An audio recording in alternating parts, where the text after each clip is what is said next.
ជំរាបសួរបងប្អូនទាំងអស់គ្នាជាពិសេសសួស្តីបងប្អូនថ្នាក់ទី12ចឹងថ្ងៃនេះយើងវិលជួបគ្នាវិញនៅវីដេអូតទៀតហើយថ្ងៃនេះយើងនឹងនិយាយគ្នាអំពី complex ម្ដងបាទចឹងកុំឲ្យខាត់ពេលយូរយើងទៅមើលប្រធានបទរបស់យើងទាំងអស់គ្នាបាទអញ្ចឹងគេមានចំនួន complex A ដែលស្មើជាមួយនឹង1លើ2បូក1លើ 2e ហើយចំនួន complex B គឺស្មើជាមួយនឹងបាទដក1លើ2បូក1លើ 2e រីឯចំនួន complex C គឺស្មើជាមួយនឹង e សំណួរគេឲ្យមកពីសំណួរទី1គេឲ្យយើងទៅសេ A ដែលស្មើជាមួយនឹង A គុណនឹង B បូក1លើ 2C ជាតម្រងពេជ្រគណិតផងនិងជាតម្រងត្រីកោណមាត្រផងរីឯសំណួរទី2គេឲ្យយើងសរសេរបន្សោម B ដែលស្មើជាមួយនឹង A ដក C នៅលើ B ដក C ជាតម្រងពេជ្រគណិតហើយក៏ជាតម្រងត្រីកោណមាត្រដូចគ្នាដែរបាទអញ្ចឹងយើងទៅមើលដំណោះស្រាយរបស់យើងទាំងអស់គ្នាបាទអញ្ចឹងយើងស្រង់សមត្ថកម្មយើងមកវិញគេមាន A ស្មើប៉ុណ្ណឹង B ស្មើដក1លើ2បូក1លើ 2e រីឯ C ស្មើ e បាទជាសមត្ថកម្មដែលគេឲ្យមកឥឡូវយើងទៅសេ A ដែលស្មើជាមួយនឹង A គុណនឹង B បូក1លើ 2C ជាតម្រងពេជ្រគណិតហើយជាតម្រងត្រីកោណមាត្រទៀតបាទអញ្ចឹងឥឡូវយើងទៅសេទៅជាតម្រងពេជ្រគណិតមុនសិនបាទអញ្ចឹងយើងមានកន្សោម A ស្មើជាមួយនឹង A គុណនឹង B បូក1លើ 2C គឺជាអីដែលគេឲ្យមកយើងគេឲ្យយើងទៅសេណាហើយអត់មានអីជាបញ្ហាទេ A B ហើយនឹង C គេឲ្យមកហើយយកមកចំនួនតាមទីតាំងមកបាទនេះគឺ A បាទ A នេះ A បាទនឹង A គុណនឹង B ដាក់ B ចូលបូក1លើ 2C C ស្មើ E អញ្ចឹងវាមិនទៅជាមួយលើ 2E បាទត្រង់នេះបើយើងចង់គុណបលាតក៏បានដែរវាអត់មានបញ្ហាអីទេប៉ុន្តែខ្ញុំឃើញអាពីរនេះស្រដៀងគ្នាបេះដាក់បាទដូចគ្នាវាខុសទៅសញ្ញាអញ្ចឹងខ្ញុំក៏សម្រេចចិត្តទៅសេត្រឡប់វិញមានន័យថានេះខ្ញុំយកទៅសេទៅជាមួយលើ2បូក1លើ 2e បូក1លើ2រីឯនេះខ្ញុំទៅសេទៅជាមួយលើ 2e ដក1លើ2ទៅសេនេះមានវត្ថុបំណងច្បាស់លាស់ឲ្យយើងណាដោយចង់ប្រើឯកលក្ខណៈភាព a ដក b បាទកតា a បូក b និយាយណាចង់ប្រើឯកលក្ខណៈភាព a ដក b កតា a បូក b ជាលទ្ធផលវាមិនស្មើ a ការ៉េដក b ការ៉េវាចំណេញជាងការគុណពលាតបន្តិចគ្នាណាបាទរីឯ1លើ 2e យើងទុកនៅដដែលទេបាទអញ្ចឹងយើងដឹងហើយអានេះ a បូក b កតា a ដក b អញ្ចឹងវាមិនស្មើ a ការ៉េនេះ a បាទអញ្ចឹង a ការ៉េវាមិនទៅជាមួយលើ 2e លើកជាការ៉េដក b ការ៉េនេះ b 1លើ2អញ្ចឹងមិនដក1លើ2លើកជាការ៉េរីឯ1លើ 2e យើងទុកនៅដដែលបាទអញ្ចឹង1លើ2នេះលើកជាការ៉េវាចេញ1លើ4រីឯ e លើកជាការ៉េវាចេញដក1អញ្ចឹងវាទៅជាដក1លើ4បាទហើយត្រង់នេះ1លើ2លើកជាការ៉េឃើញ1លើ4នេះគ្នា1លើ2នេះទុកនៅដដែល2អ្នកនេះស៊ីសងទូទាត់គ្នាទៅវាមិនទៅជាដក2លើ4យើងថាបាទដក2លើ4សម្រួលចោលមិនឃើញដក1លើ2អញ្ចឹងហើយបានយើងទៅសេទៅជាដក1លើ2បូក1លើ 2e នេះហើយគឺជាតម្រងពេជ្រគណិតហើយបាទឥឡូវយើងទៅសេវាទៅជាតម្រងត្រីកោណមាត្រជាតម្រងត្រីកោណមាត្រអញ្ចឹងយើងយកលទ្ធផលយើងមិញមកទៅសេនេះយើងអញ្ចឹងយើងមាន a ស្មើប៉ុណ្ណឹងអញ្ចឹងយើងឃើញ1លើ2ដូចគ្នាយើងឃើញ1លើ2ដូចគ្នាយើងចាប់1លើ2ជាកតាសិនណាបាទចាប់1លើ2ជាកតាសិនហើយក្នុងការទៅសេអាពួកនេះទៅជាតម្រងត្រីកោណមាត្រយើងចាំពាក្យខ្ញុំណាបាទអាគូ1បូកដក1ហើយបូកដក e បាទកាលណាគ្នាយើងឃើញគូហ្នឹងគឺអូតូម៉ាទិកយើងចាប់ឬការ៉េ2ជាកតានេះណាបាទចាប់ឬការ៉េ2ជាកតាហើយវាចេញបូកដកឬ2លើ2បាទបូកដកឬ2លើ 2e ឬក៏ e ឬ2លើ2ហ្នឹងហើយអាហ្នឹងយើងគុណពលាតទៅវាឃើញដូចដើមហើយយើងណាបាទគុណពលាតទៅឃើញដូចដើមហើយប៉ុន្តែដើម្បីជាជំនួយយើងអាចណូតទុកថាអូថ្ងៃក្រោយឲ្យតែឃើញគូហ្នឹងមិនថាសញ្ញាអីក៏ដោយឲ្យតែ1ជាមួយនឹង e យើងដឹងទៅចាប់ឬ2ជាកតាហើយអានេះបាទចំណាំទៅដើម្បីឲ្យយើងធ្វើបានកាន់តែលឿនទៀតយើងណាបាទអញ្ចឹងយើងសម្រាប់ចិត្តចាប់ឬ2ជាកតាចេញពីក្នុងវងបញ្ចប់1លើ2ទុកនៅដដែលបន្តចាប់ឬការ៉េ2ចេញមកក្រៅ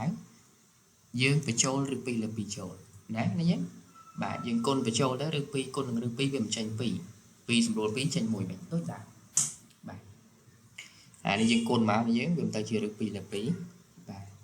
ហើយកុបផាយលើ4បូក e សនិផាយលើ4សញ្ញាដកនៅតែដកហ្នឹងទៅយើងអត់ខ្វល់ទេឃើញណាបាទអញ្ចឹងនេះវាមិនមែនជាតម្រងត្រីកោណមាត្រទេបាទវាគឺជាមិនទាន់ដល់តម្រងត្រីកោណមាត្រព្រោះសញ្ញានេះនៅដកដល់ឡើយអញ្ចឹងត្រូវសេរីបូកអញ្ចឹងយើងទៅមើលនៅក្នុងរង្វង់ជាមួយខ្ញុំណាបាទអញ្ចឹងនេះកាត់ត្រង់ទី1នេះកាត់ត្រង់ទី2នេះកាត់ត្រង់ទី3បាទហើយនេះកាត់ត្រង់ទី4អញ្ចឹងកាលណាសញ្ញាកុសមានសញ្ញាដកស៊ីនមានសញ្ញាបូកអញ្ចឹងមុំហ្នឹងនៅក្នុងកាត់ត្រង់បាទកាត់ត្រង់ទី2នេះកុសដកស៊ីនបូកអញ្ចឹងបើសិនជាមុំនៅក្នុងកាត់ត្រង់ទី1ផាយលើ4មុំនៅក្នុងកាត់ត្រង់ទី2គឺ3ផាយលើ4មានភាគយកតូចជាងភាគបែង1បាទអូខេអញ្ចឹងកាលណាសញ្ញាដកមុខកុសហើយបូកមុខស៊ីនបញ្ជាក់ថាមុំហ្នឹងនៅក្នុងកាត់ត្រង់ទី2យើងគ្រាន់តែបន្ថែម3ផាយលើ4ទៅចាប់ភាគបែងយើង4យើងសរសេរឲ្យភាគយកតូចជាងភាគបែង1ទៅបាទអញ្ចឹង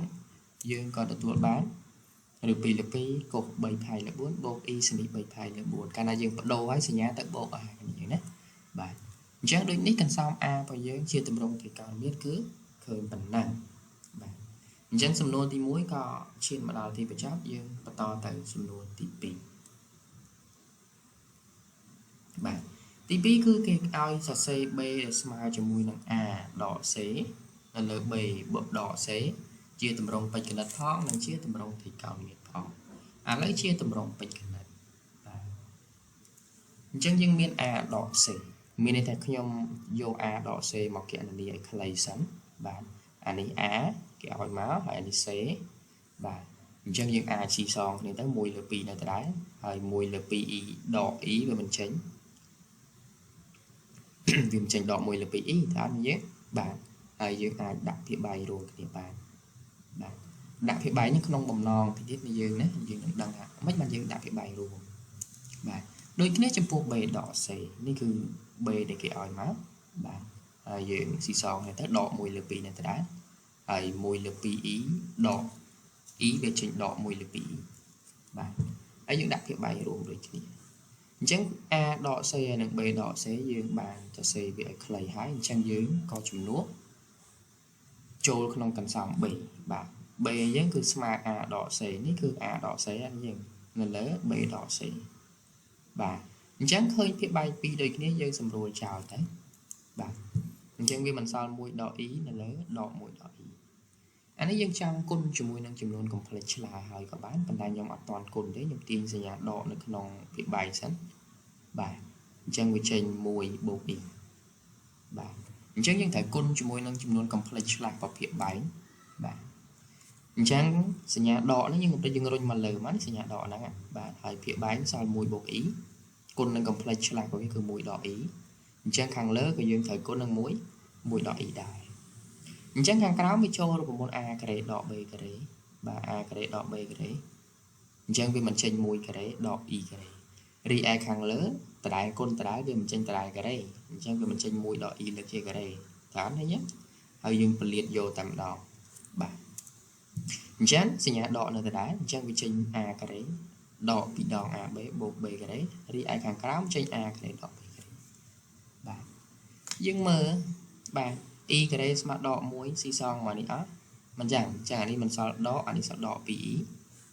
ហើយ e ការ៉េដក1ដកបាទដកមិនបូកដល់នេះយើងបាទអញ្ចឹងវាចេញ2ហើយដកនេះសម្រួលដកនេះចោលអត់ទៅហើយ2សម្រួល2ចោលមិនសល់ e ប៉ុន្តែយើងទៅសេទៅជាតម្រងបច្ចុប្បន្នគឺ0បូក e បាទឥឡូវជាតម្រងត្រីកោណមានយើងណាបាទជាតម្រងត្រីកោណមានអញ្ចឹងយើងមាន b ស្មើ0បូក e បាទអញ្ចឹងទីតាំងនេះគឺជាទីតាំងរបស់កុសអញ្ចឹងកុសប្រមាណដែលស្មើ0នេះយើងកុសផាយលើ2អញ្ចឹងខ្ញុំសរសេរមួយនេះដើម្បីបញ្ជាក់ជា model នៃយើងណាបាទជា model អញ្ចឹង1កតាកុសផាយលើ2បូក e សនិផាយលើ2អញ្ចឹងអត់មានអីពិបាកទេណាដូចនេះ b ស្មើជាមួយនឹង1កតាកុសផាយលើ2 បូក e សនិផាយលើ2បាទមួយនេះដាក់ដើម្បីឲ្យឃើញ air យើងហ្នឹងតែប៉ុណ្្នឹងទេបាទអញ្ចឹងវីដេអូយើងបានមកដល់ទីបញ្ចប់ហើយយើងនឹងជួបគ្នានៅវីដេអូក្រោយទៀតមួយយើងណាបាទ